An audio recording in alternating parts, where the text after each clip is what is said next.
we also need to recognize that much of the success of the past 2 decades in this area has been the product of an effective partnership between international and local justice mechanisms, and that the future lies in consolidating and enhancing that partnership.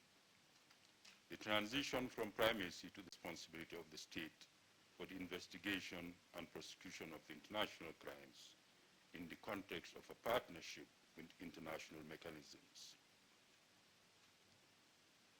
The emphasis on the role of national jurisdictions in the prosecution of international crimes is the product of several factors, including, as I mentioned, the impending closure of some tribunals within the next few years, the experience of the tribunals in building up effective partnerships with local jurisdictions for the transfer of cases to national jurisdictions, the shift from primacy to complementarity on the Rome Statute, the establishment of the international residual mechanisms, in fact, for international criminal tribunals, that makes the completion of the international criminal justice, as well as the distinct advantages and benefits that local justice can contribute to communities that are affected by conflict and mass atrocity. It is therefore necessary at this critical stage of transition that consideration is devoted to the policies and the practical measures that are required to give concrete reality to this primary obligation of states. That is a major challenge that international criminal justice faces today. The prospects of accountability for mass crimes will suffer if it continues to depend on limited international processes or unwilling local jurisdictions. The expected outcome of this colloquium will thus from inter alia the work of the tribunals, from the efforts of national jurisdictions to prosecute international crimes, and from the implementation of the ICC program of complementarity. The experience of the ICTR in the referral of cases to national jurisdictions in Africa and in Europe, in my view, provides some useful lessons for the empowerment of local jurisdictions, and we shall be discussing those in greater detail in the next session, that is panel 1.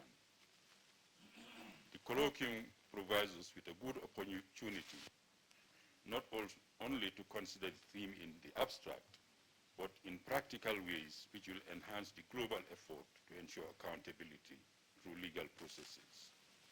Thus, we should consider the extent to which local jurisdictions, its impact on justice for victims, on accused persons, and on communities, the challenges, political, legal, financial, practical, etc., that local jurisdictions face in this endeavor, and how these challenges can be addressed. The key lessons that can be learned from the work of the tribunals, and any possible support that such tribunals can provide to local jurisdictions. What can the local jurisdictions themselves do, and the international community, what can the international community do to give concrete effect to this primary responsibility? These are some of the issues that I hope we shall be looking at in the course of the next 2 days. And I do look forward to a very, very fruitful discussions. Once more, for your very encouraging response, for your presence at this colloquium today. Thank you so much for coming.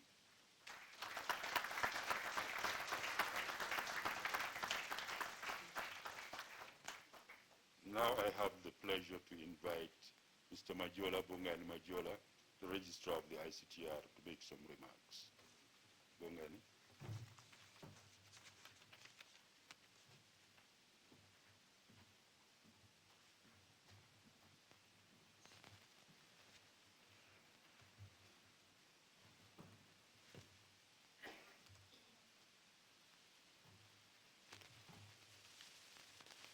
Thank you, Prosecutor Jallo, for giving me the opportunity to make a few remarks.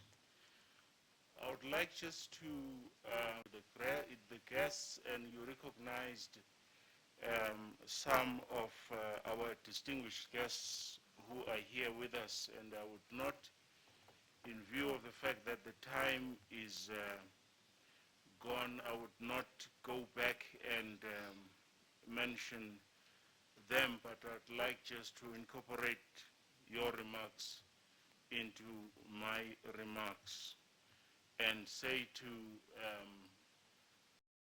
distinguished guests and visitors who are here, I'd like to welcome them very warmly to Arusha.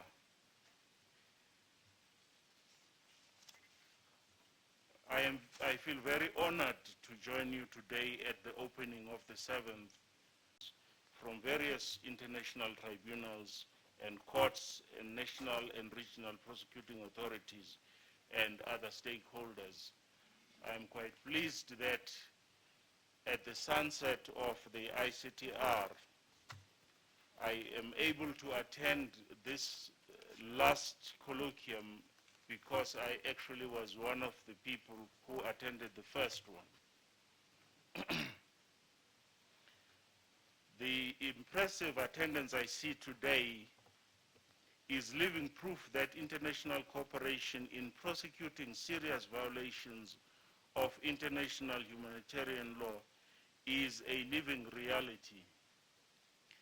The peculiarity of the international tribunals is that they are meant to belong to the entire international community. One of the aspects of this quest for universality is that diversity must characterize our work.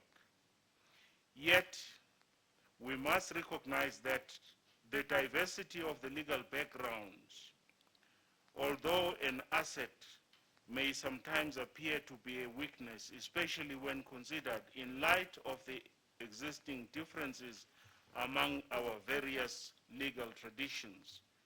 I think particularly of colleagues from civil law backgrounds who may have had in several respects to forego a large part of their prior experience and embark, for example, upon the venture of conducting examinations in chief and cross-examinations and adhering to all other common law requirements which were unknown to them in their previous experiences. It is partly in recognition of this reality that gatherings such as this one we have today are critical to enable prosecutors and lawyers from different legal traditions to meet and exchange ideas and best practices and lessons learned to enhance their experiences and knowledge. I believe that these types of gatherings are most welcome in a sense that they enable prosecutors from international tribunals to share experiences and lessons learned among themselves and with their counterpartly important. Mindful of the reality that not all crimes or gross violations of human rights can be prosecuted at the regional or international level. It is therefore useful to promote knowledge and experience sharing between prosecutors from international tribunals and those who prosecute at the national levels. This will help the latter to understand and appreciate the standards that are imperative in the successful prosecution of international crimes at the national levels. Since the establishment of the International Criminal Court, there has been a steady push to prosecute violations of international experience gained at conducting these prosecutions at the international level strongly supports this push. Not only is prosecuting at the international level expensive, but it is beset with many challenges, some of which do not exist at the national level. The prosecution of these crimes at the national level should, however, not have to reinvent the wheel, but must benefit from the experiences and lessons learned at the international level. That is why this colloquium is so important. I very much hope that an idea similar to our prosecutor put on the table some 10 years or so ago will continue this enriching tradition to further the cause of international justice and accountability. I believe that it is through such rich networks of experienced prosecutors, both from the international courts and tribunals and national prosecuting authorities, that we can enhance our capabilities to prosecute some of the most challenging crimes of our time. I wish to associate, finally, my voice to that of the prosecutor who has just spoken in thanking both the high-profile speakers and participants, especially our keynote speaker, who has graciously agreed to be the keynote speaker in this event. I wish to thank the colleagues from many countries who, despite pressing commitments, have accepted our invitation to be with us today. I wish also to take this opportunity to express our gratitude to those institutions and governments who have made the organization of this event possible through their financial and in-kind support. Thank you.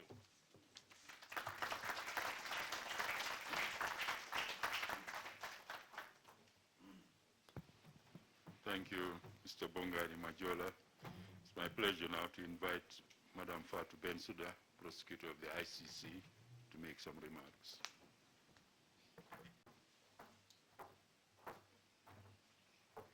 Honorable Chief Justice, honorable judges, international and national prosecutors, Your Excellencies, ladies and gentlemen, dear colleagues, I am delighted and most grateful for being invited to participate in this colloquium of prosecutors of international criminal tribunals and special courts, which by now has become a well-established tradition.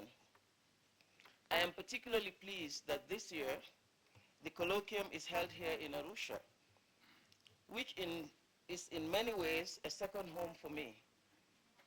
It is where I have made great friends, many of whom are present here today, served at the International Criminal Tribunal for Rwanda. I would like to commend my cherished colleague, friend and brother, Prosecutor Jallo, and his team for making this event possible ahead of the formal celebrations marking the ICTR 20th anniversary. Certainly, this is an important and appropriate moment to reflect with some measure of content over the advancement of international criminal justice and the achievements of the various international criminal courts and tribunals over the past 2 decades. This is not to say, of course, that our work is anywhere near done, as conflicts that generate mass suffering affecting millions of people and hitting hardest at those most vulnerable in society, the women and children.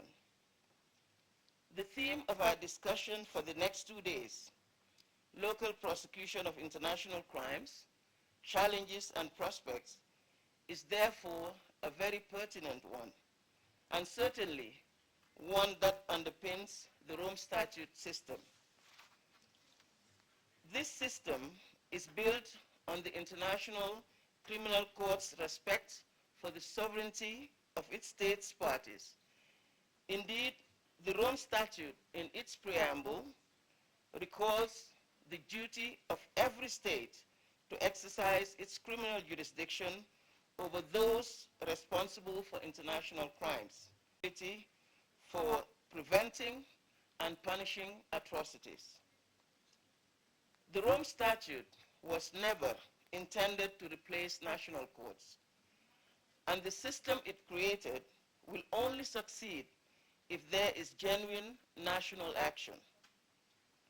The International Criminal Court, through the principle of complementarity, was engineered to incentivize accountability efforts at the national level. In this sense, as I previously stated publicly, the ICC should be seen as the extension of efforts here in Africa as well as in other continents to end impunity for mass crimes. The referrals to my office by the National Authority of Congo, in Mali, as well as most recently, and for the second time, by the Central African Republic, are testament to this symbiotic relationship between states parties and the court. This is further exemplified by the operational cooperation and assistance my office receives throughout its investigations from states parties and states not party to the Rome Statute alike. Without such cooperation, we could not have achieved some of the milestones such as the conviction of Thomas Lubanga for the recruitment and use of children as child soldiers. But that said, and given its limited infrastructure and resources, actually designed to cope with an unlimited range of cases. The ICC is a court of last resort, but it does not operate in a vacuum, and it is certainly not a panacea. As one actor in the global judicial system, we will, wherever we can, within our core legal mandate, cooperate with and support all genuine efforts that are aimed at bringing to justice those alleged to be responsible for the commission of mass crimes. I will speak more about this in detail in the panel that is coming. It is our firm belief that efforts to strengthen the rule of law at the national level and reinforce complementarity activities should be enhanced. Prosecuting crime, but also as a means to prevent perpetration of crimes. Universality of the Rome Statute and implementation of statutory provisions into national legislation should remain key goals, as knowledge of the existence of enforceable law and its systematic implementation can deter potential violators or stop existing perpetrators from continuing their criminal behavior. In similar fashion, each case before the ICC can have an exponential impact reaching beyond the confines of the courtroom. We need other actors, the politicians, the mediators, international and regional public servants, civil society. We need them to appreciate this.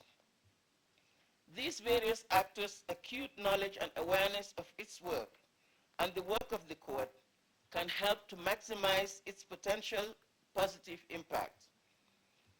There is already clear evidence that our cases have been used to change behavior and stimulated the demobilization of thousands of children, child soldiers in Nepal and in Sri Lanka.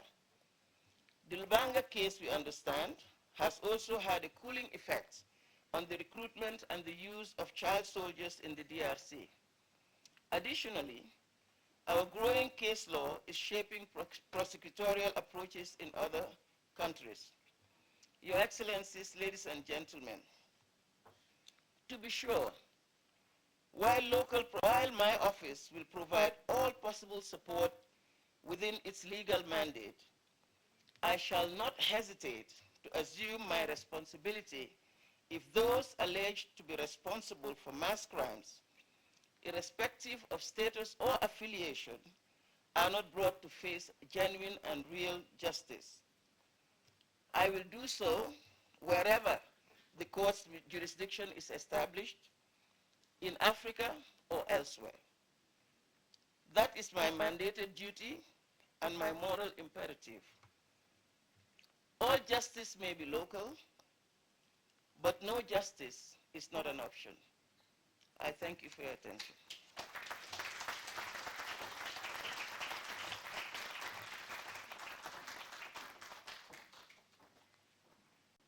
friend and colleague and younger sister. Thank you. I now have the pleasure to call on another colleague and friend, Richard Muhumuza, Prosecutor General of Rwanda, who has been a very, very strong partner of the OTP of the ICTR. Richard.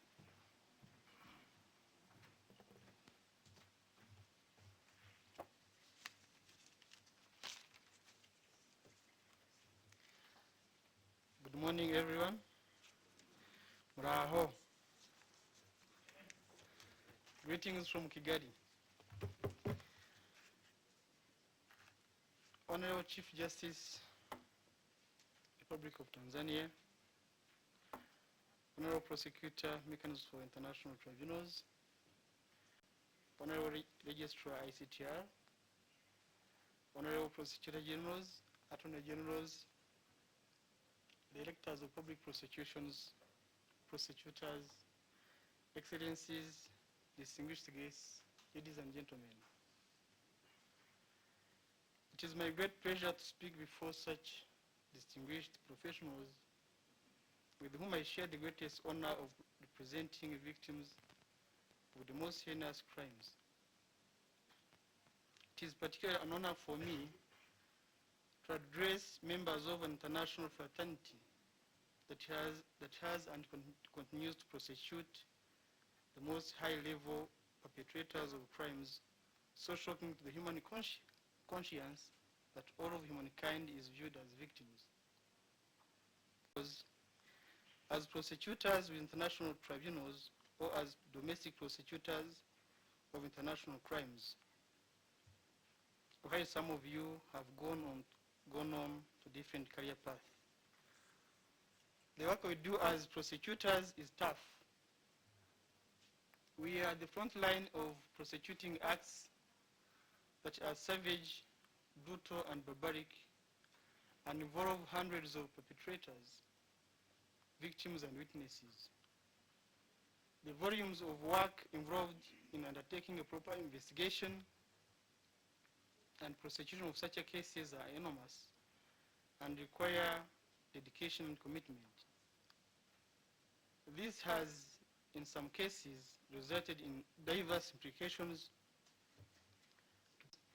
Leaves us with at least one enemy, whether the convicted or the members of his family. But this does not diminish in any way the zeal with which we perform our duties. Your tireless work and efforts to bring to justice perpetrators of genocide, crimes against humanity, and war crimes are noble. Your efforts, while mostly unsung, provide justice for countless voiceless victims. Majority of you here were involved in the work of the Office of the Prosecutor at the ICTR. The very existence of the ICTR sends a powerful message to those who wish to commit international crimes, delivers a warning to those who do not value human life. So, on behalf of the countless victims and survivors of the 1994 genocide against the Tutsi, please accept the sincere gratitude of the people of Rwanda. As the work of the ICTR comes to an end, let us remember the dedication and sacrifice of the prosecutors and other tribunal officials who worked tirelessly to ensure justice for the victims.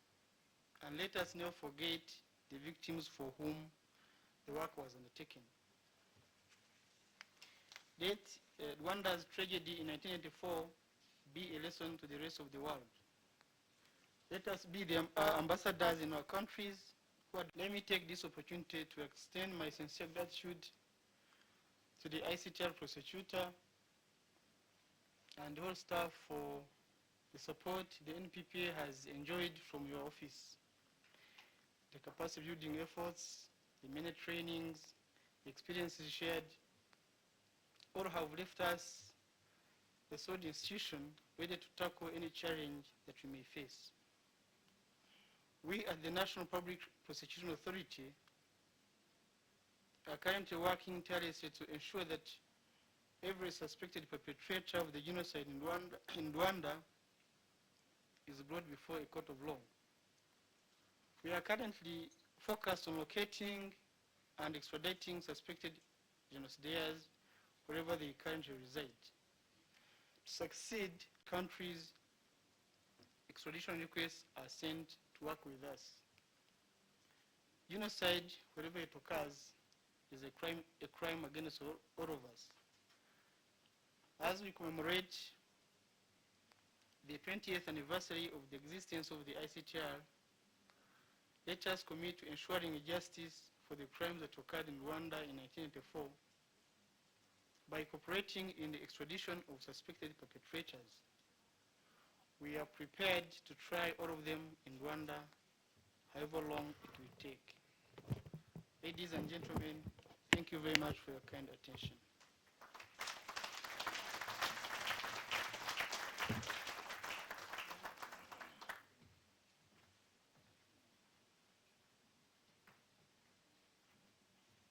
Our colleague from Rwanda. It is now my pleasure to introduce our keynote speaker. It doesn't require much of an introduction. As Chief Justice of the Republic of Tanzania, he is more than eminently qualified to deliver the keynote address at a gathering such as this. But he has other qualities beyond being Chief Justice of Tanzania, which also make him so eminently qualified. Justice Chande has been one of the pioneers in international criminal justice. He has served as Chief of Prosecutions in East Timor several years. He has served at the ICTR as Chief of Prosecutions for several years in the early and very difficult days, some of the good work which has been going on in that tribunal. So he's a figure, Mrs. Chande is a figure who's very, very much familiar with and very much committed to the process of international criminal justice. And it's my pleasure now to invite him to deliver the keynote address for this conference. Honorable Chief Justice.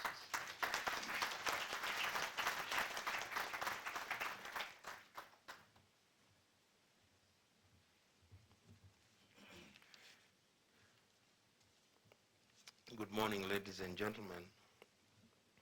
Honorable judges, Honorable Prosecutor of ICTY and MICT, Hassan Jallow,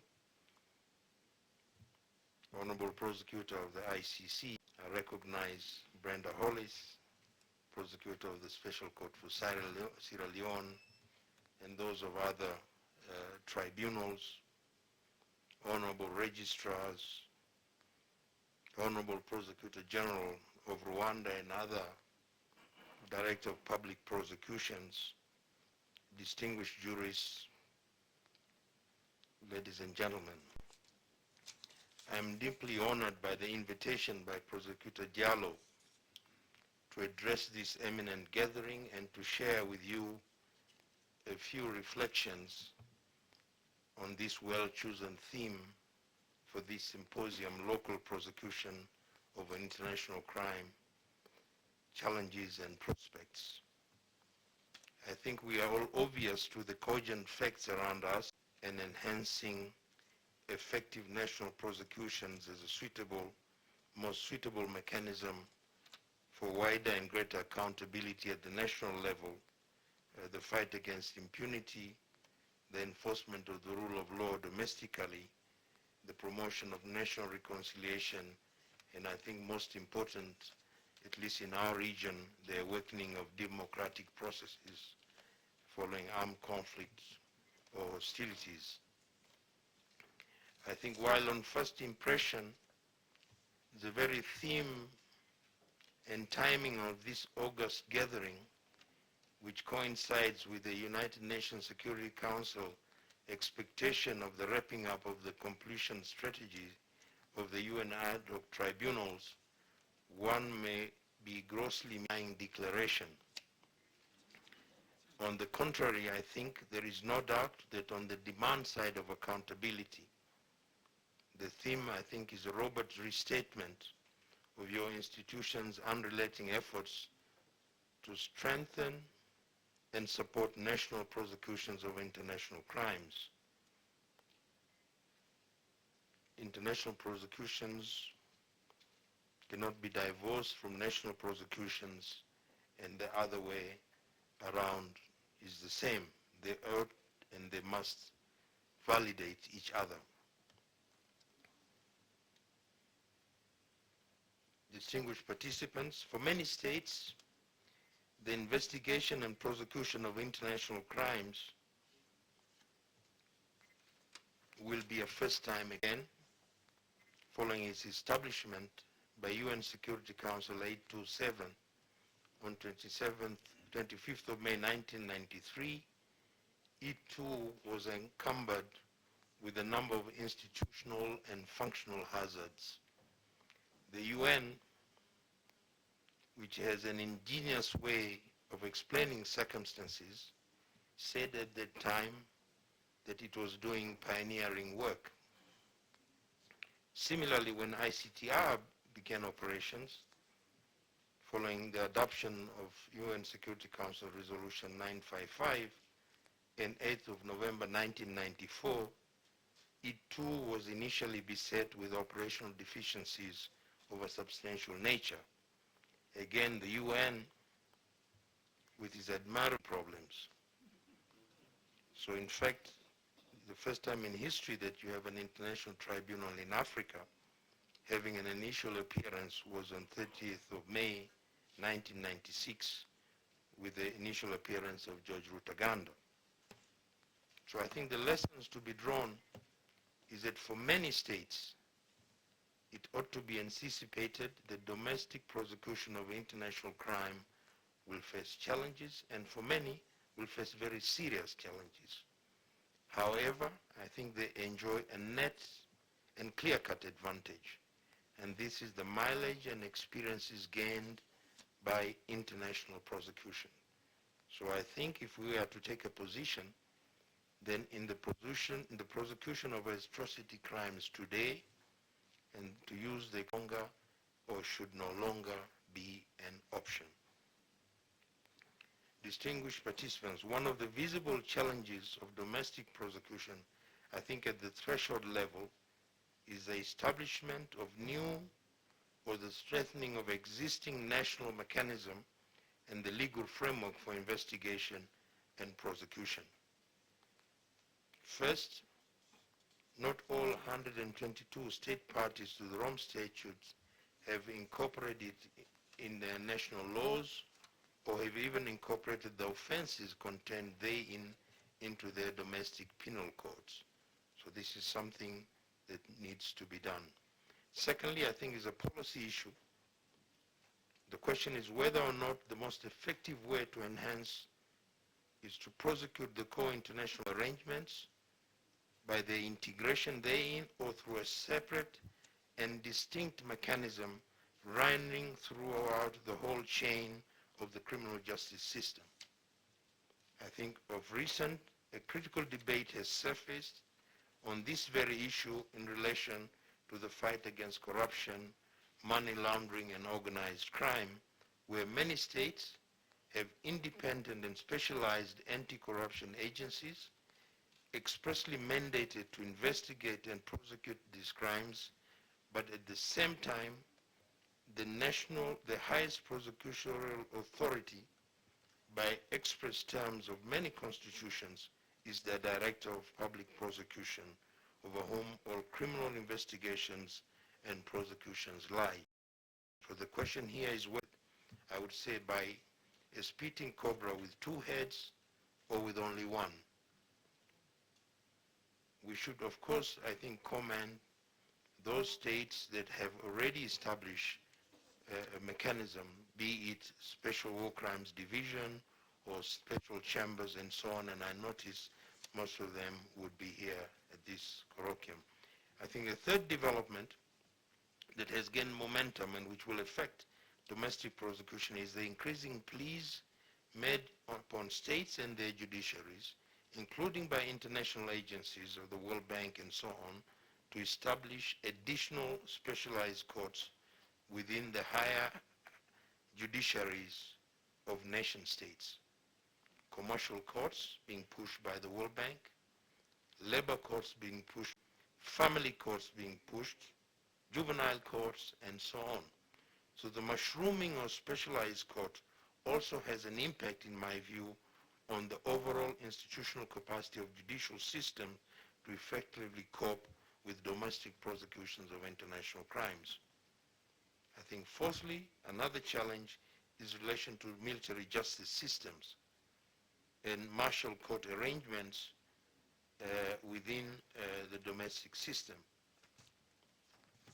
Some are completely autonomous and separate from the criminal civilian justice system, and others where the civilian appellate courts have jurisdiction following trials by military courts and tribunals for penal code offenses committed by members of defense forces.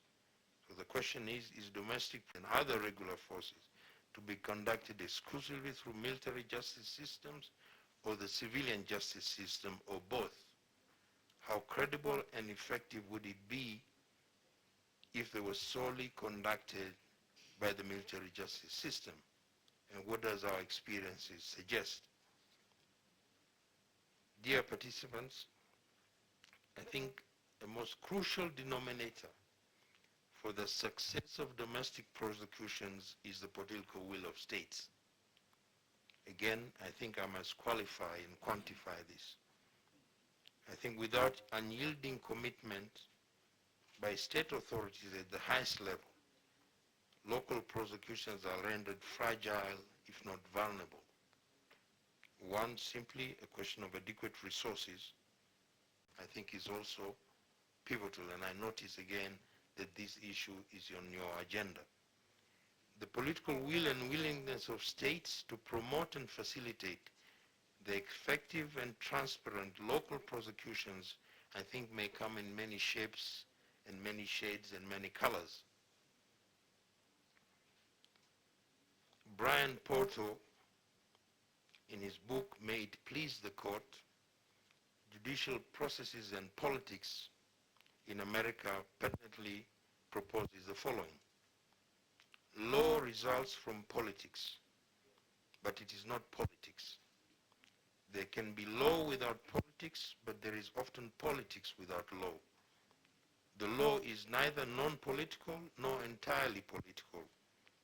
Law and politics as dissimilarly present courts with legal questions that arise from political controversies.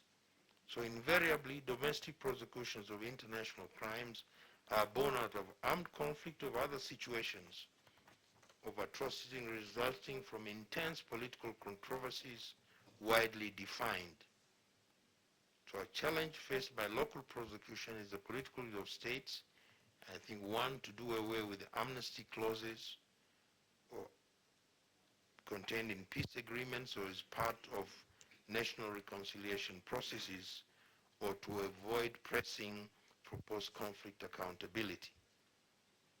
I think there is another challenge in the political will of states is to accept or to permit domestic prosecutions of all persons parties to an armed conflict or to a situation of mass atrocities, be it members of its defense forces or the opposing forces or the political divide from which it springs.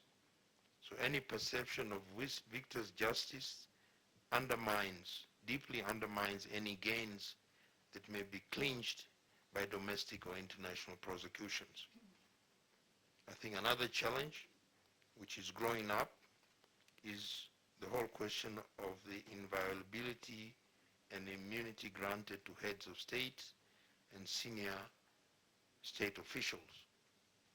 I know that the International Tribunals has indicted a handful of sitting heads of state, but you know that in Africa, the 23rd Ordinary Summit of the Heads of State and Governments of the African Union, the African Court of Justice and Human Rights, by providing in Article 46 bis to the effect that no charges shall be commenced or continued before the court against any serving head of state of the African Union or anybody acting or entitled to act in such capacity or other senior officials based on their functions during their tenure of office.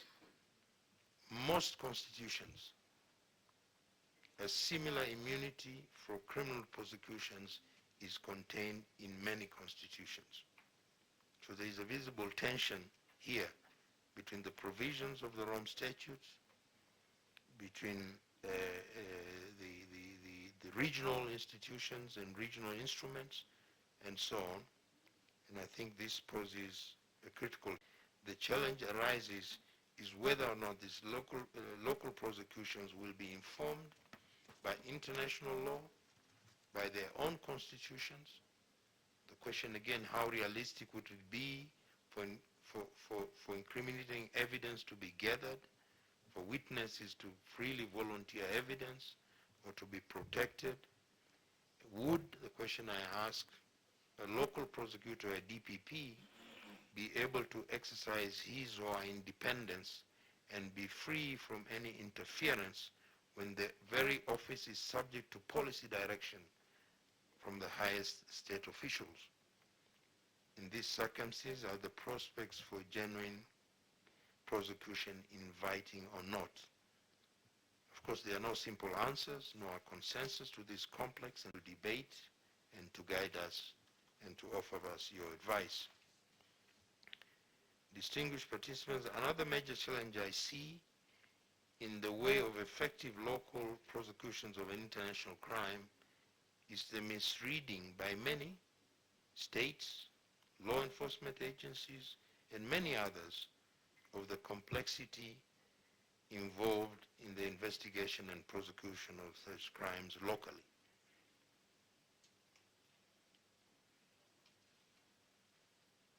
I think with utmost respect, of the 122 states that had ratified the Rome Statute, I would suggest that a number would have significant challenges in mounting credible and effective domestic prosecutions meeting international and human rights standards. The investigation and prosecutions of individuals, particularly senior military, political, and security officials, is a sensitive function even for countries with strong and stable domestic institutions. What about the ability of states emerging out of armed conflict, of mass atrocities, and whose law enforcement arrangements have been entirely shattered? The point is not states have not been vested with primary responsibility. I think prosecutor of the ICC emphasized on that. This is reflected in our policy of positive complementarity in Article 17 of the Rome Statute. And I think this for conducting effective domestic prosecution. I think this colloquium will be briefed, I hope fully, and we'll also discuss a number of country situations. So allow me to put on the table two examples, because I know that so that you do not have only positive examples, so I can suggest some negative examples. I think we all know The Economist. In an article published on 23rd of March last year, The Economist, which in Encyclopedia Britannica ranks as one of the world's leading preeminent journal of its kind, assessed the domestic prosecution of war crimes in one state in Asia the following way. The court process has become enmeshed. War crime tribunals is poisoning the well from which the country will one day want to drink. The government interfered in the court's deliberations. Public discussions of the proceedings have been restricted. The number of witnesses were curtailed. One was even kidnapped on the steps of the court. In one case, the presiding judge resigned and the death sentence was handed down by three men who had not heard all the witnesses. In another, the defendant was represented by a lawyer who did not have nearly enough time to prepare a case. That also ended in a death sentence. Another example, the Sudan. The report of the high-level mission on human rights in Darfur person to Human Rights Decision 54101 on the events of Darfur. The effectiveness of this court has been limited at its best. This distinguished colloquium is best placed to discuss some of these critical challenges and to counsel how best to cure the gaps in local prosecution. In my view, not with a view to babysitting domestic systems, but to assist them in empowering them so that they can assume their primary responsibility in addressing accountability for these crimes within their national constituencies. I think I must not forget sexual and gender-based crimes. Already, for example, in the Great Lakes region, there is an initiative following the declaration to adopt special domestic mechanism to investigate these crimes. There was a timeline in which ministries were directed to establish special courts and sessions to fast-track these cases. So domestic prosecutions of core crimes, I think, can also rely on these mechanisms in order to develop or to strengthen their prosecution. This is an area, I think, where there are many obsolete definitions of sexual-based crimes in national jurisdictions, and therefore more needs to be done if domestic prosecutions in this area. Another vital challenge, I think, in the whole scheme for effective local prosecutions is an independent, impartial, honest, and competent judiciary. And since I know most of them, one that is beholden to the law, one that can dispense justice without undue constraint, one in which there is public confidence, one that can fill the judicial role without improper political influence from external or internal forces. Institutional function and individual independence of the judiciary and of judges is an imperative for effective domestic prosecution. While constitutions and laws retain in a number of states remains weak, is fatally under-resourced.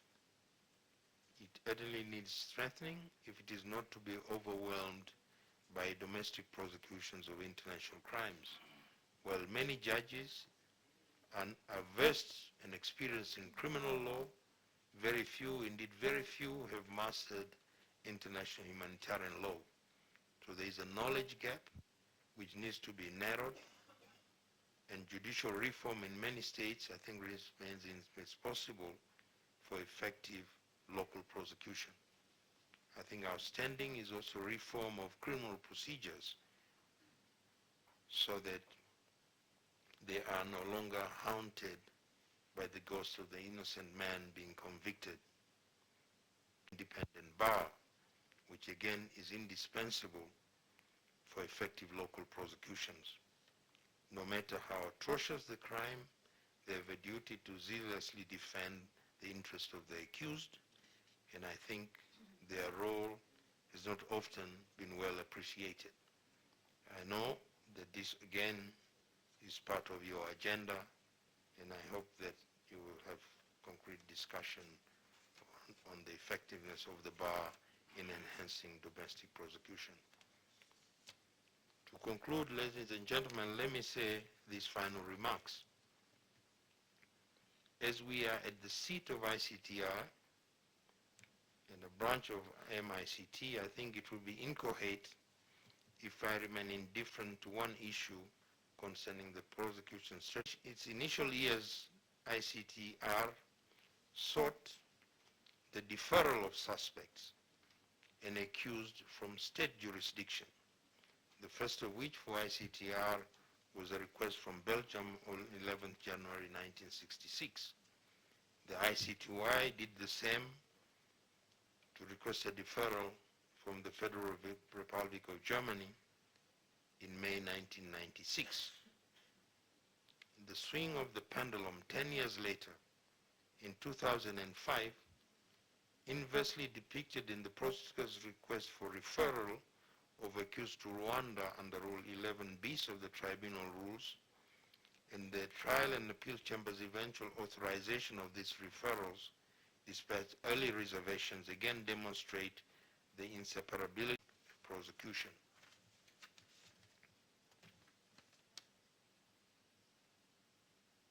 Last night, I had the advantage of reading a recently released book on complementarity, and it's titled Complementarity in the Line of Fire. And concerning deferrals, with Prosecutor Jallo mentioned a few minutes ago from Uganda, concerning the situation in North Uganda, it says the following: the referral was the wedding ring in an arranged marriage of convenience between Uganda and the ICC. I think the prosecutor told us it's a symbiotic relationship in the future. So I think domestic and international prosecution should not be peddling in different directions, one upstream and another downstream. I think they ought to function in tandem if our fight for impunity and rule of law domestically, internationally, is to gain ground. Ladies and gentlemen, I thank you very much for your kind attention, and I wish you successful deliberations.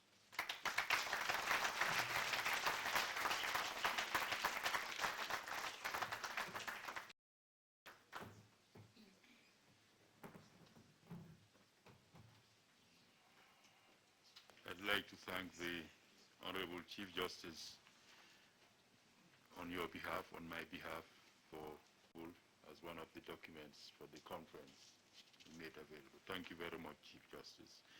You've provided a number of which should occupy us in the course of the next 2 days. That brings us to the end of the opening session, I think. We are having a tea break now. James, what is the arrangement now? We have a little bit of work ahead before we move to tea break, because you'll see on the agenda we have actually a group photograph planned, and we invite you all to participate in that. The photograph will be taken down on the grass by the pool. So what you need to do from here is to exit, go to the main lobby, and head to the right out by the pool, and Mr. Tambadou will done. Please head back up here, and right outside this conference room we'll have tea and light refreshments, and then we will resume promptly at 10:45.